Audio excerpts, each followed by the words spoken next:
সবাইকে আসসালামু আলাইকুম। রিয়াজ কিচেন থেকে সবাইকে স্বাগত জানাচ্ছি নতুন আরও একটি ভিডিও দেখার জন্য।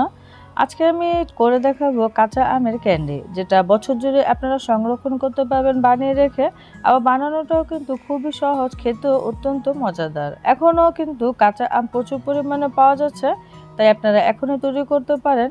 আশা করছি ভিডিওটি ভালো লাগবে, ভালো লাগলে শেয়ার করে দিবেন এবং চ্যানেলটিতে সাবস্ক্রাইব করে আমার পাশে থাকার অনুরোধ রইল। তো আমি চলে এলাম, এখানে আমি প্রায় 1 কেজির মতো কাঁচা আম নিয়েছি। তো আমের কিন্তু এখানে আটিটা জরুরি না, ভিতরে আটি থাকলেও হবে, না থাকলেও হবে। একটু বড় সাইজের আম নিলে কিন্তু আপনার ক্যান্ডিগুলো দেখতে সুন্দর হবে।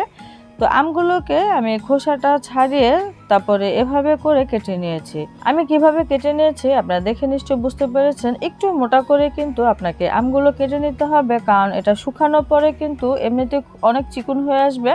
তো এভাবে আটিটা ছাড়িয়ে আমি আমগুলোকে কেটে নিয়েছি। এখন আমি আমগুলোকে সিদ্ধ দিব। এই আমের ক্যান্ডি আমি আজকে কমিয়ে বানিয়ে দেখাচ্ছি, তবে আপনারা চাইলে বেশি করে বানিয়ে অনেকদিন পর্যন্ত সংরক্ষণ করতে পারেন। ওইদিকে কিন্তু আমার পানিটাও গরম হয়ে গেছে। এখানে আমি 1 টেবিল চামচ পরিমাণে লবণ দিয়ে দিচ্ছি। পানিটা যখন খুব ভালো করে গরম হয়ে যাবে বা ফুটে উঠবে, তখনই কিন্তু আমগুলো দিয়ে দিতে হবে। তো আমগুলো দিয়ে নেড়েচেড়ে আমি 1 মিনিটের মতো সেদ্ধ করে নিব। এর থেকে বেশি সেদ্ধ করা যাবে না। তো খেয়াল রাখতে হবে আমগুলো যেন গলে না যায়। আমি ঢেকে দিলাম যেন খুবই দ্রুত বলক এসে যায় আর আমগুলো গলে না যায়। তো হয়ে গেছে, আমি এখন আমগুলোকে নামিয়ে নিচ্ছি। তো পানিটাকে ঝরিয়ে নিতে হবে। আপনাদের যেভাবে সুবিধা আমগুলোকে নামিয়ে নিতে পারেন। তো আম থেকে পানিগুলো খুবই সুন্দরভাবে ঝরিয়ে নিয়েছি। আমি একটি ছাঁকনিতে ঝরিয়ে রেখেছিলাম 10 মিনিটের মতো। এখন আমি এখানে 1 কাপের মতো চিনি দিয়ে দিচ্ছি। আমি যে ক্যান্ডিটা তৈরি করেছি 1 কেজি আমের জন্য 1 কাপ চিনি দিয়েছি। এতে করেই আমার আমগুলো টক মিষ্টি হয়েছে, মানে হালকা একটু টক টক ভাব রয়েছে। তবে আপনারা চিনিটা বেশি খেলে চিনির পরিমাণটা আরেকটু বাড়িয়েও দিয়ে দিতে পারেন। এখানে আমি সামান্য পরিমাণে ইয়েলো ফুড কালার ব্যবহার করেছি যেন ক্যান্ডিগুলো দেখতে খুবই সুন্দর হয়। তবে এটা অপশনাল, আপনারা চাইলে দিতে পারেন, আবার বাদও দিতে পারেন। এখন আমি একটু হালকা করে নেড়েচেড়ে মিশিয়ে দিচ্ছি। তো খেয়াল রাখতে হবে যেন আমগুলো ভেঙে না যায়। আমগুলো যেহেতু আমি হালকা সেদ্ধ করে নিয়েছি, তো এভাবে মিশিয়ে আপনারা রেখে দিতে পারেন সারা রাতের জন্য বা 7 থেকে 8 ঘন্টার জন্য। আমি কিন্তু সারা রাত ফ্রিজে রেখে দিয়েছিলাম নর্মাল পোর্শনে। তো আমগুলো দেখে নিশ্চয়ই বুঝতে পারছেন চিনিটা গলে পানি হয়ে গিয়েছে। আর সারা রাত যদি আপনি এভাবে এই পানিতে ভিজিয়ে রাখেন, তাহলে আমের ক্যান্ডিগুলো কিন্তু খেতে খুবই ভালো হবে। ভিতরে কিন্তু চিনির শিরাটা ভালোভাবে ঢুকতে পারবে। এখন আমি শিরাটাকে এভাবে ছাঁকনি দিয়ে ছেঁকে নিয়েছি। আর এই শিরাটা আপনারা কিন্তু যে কোনো আচারে ব্যবহার করতে পারবেন বা আমের জুস তৈরি করতেও কিন্তু ব্যবহার করতে পারবেন। আমগুলোকে আমি ঝরিয়ে নিয়েছি। এখন একটি পিৎজা ট্রেতে আমি আমগুলো এভাবে সুন্দরভাবে বিছিয়ে দিচ্ছি। আপনারা যে কোনো প্লেটে বা ট্রেতে দিয়ে দিতে পারেন। তো আমার দেওয়া হয়ে গেছে। এখন এটাকে আমি কড়া রোদে দিব 2 দিনের মতো। 2 দিনেই আমার এই আমের ক্যান্ডিগুলো কিন্তু রেডি হয়ে যাবে।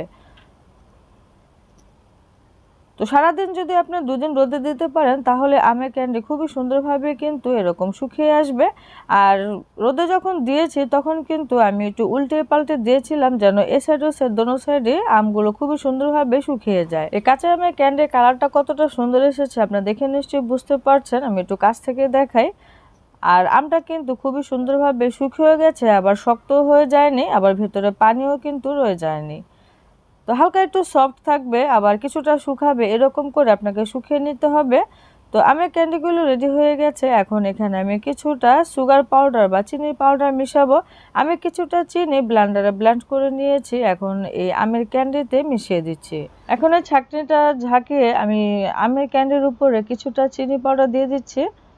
এই কাঁচা আমের ক্যান্ডি কিন্তু আসলে খুবই মজাদার হয়ে থাকে। আপনারা যদি বানিয়ে এটাকে বয়ামে ভরে রেখে দিতে পারেন, তাহলে অনেকদিন পর্যন্ত কিন্তু খেতে পারবেন। আবার আমরা যেহেতু রোদে শুকিয়েছি, এটা নষ্ট হবে না, কারণ ভেতরে কোনো প্রকার পানি নেই। খুবই ভালো করে শুকিয়ে নিয়েছি। তো কথা বলতে বলতে আমার কাঁচা আমের ক্যান্ডি কিন্তু রেডি হয়ে গিয়েছে। এখন আমি একটু পরিবেশন করছি। আমার আমের ক্যান্ডিগুলো কেমন হয়েছে আপনারা দেখে নিশ্চয়ই বুঝতে পারছেন। অবশ্যই আপনারা চেষ্টা করবেন, আমি যেভাবে দেখিয়েছি আপনারা চেষ্টা করতে পারেন, বা আপনারা কিভাবে তৈরি করেন সেটাও আমাকে কমেন্টে জানাতে পারেন। তো ভালো লাগলে অবশ্যই চেষ্টা করবেন আর কমেন্টে জানাবেন। আশা করছি আজকের এই ভিডিওটি আপনাদের কাছে ভালো লেগেছে। ভিডিওটি ভালো লাগলে শেয়ার করে দিবেন। আর আমার পাশেই থাকবেন। সবাই অনেক বেশি ভালো থাকবেন, সুস্থ থাকবেন আর আমাদের জন্য দোয়া করবেন। আজকের মতো বিদায় নিচ্ছি। খোদা হাফেজ।